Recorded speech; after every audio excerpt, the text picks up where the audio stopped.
आज सकाळची सुरुवात सुंदर गुलाबाच्या फुलांनी करूया। खूप सारे फुलले होते आमच्या झाडावर, आमच्या गार्डनमधील झाड आहे। आणि या शेळ्या बघा, लांबूनच मला बघितलं की गोलगोल फिरायला चालू करतात, कारण त्यांना माहिती आहे ही आमच्यासाठी घेऊन आली खायला। रोज याच वेळेला मी त्यांना खायला घेऊन जाते। या माझ्या चुलत सासरे बुवांच्या शेळ्या आहेत आणि एक छोटीशी गाय आहे त्यांची।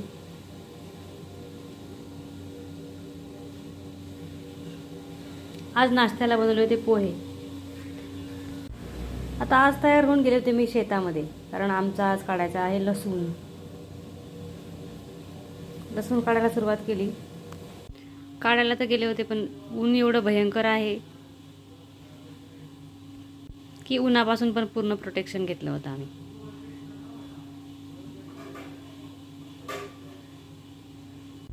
लसूण काढून झाला आणि मग दुपारच्या वेळी तिच्या लसणाच्या अशा जुड्या बांधून घेतल्या आणि मग मुरायला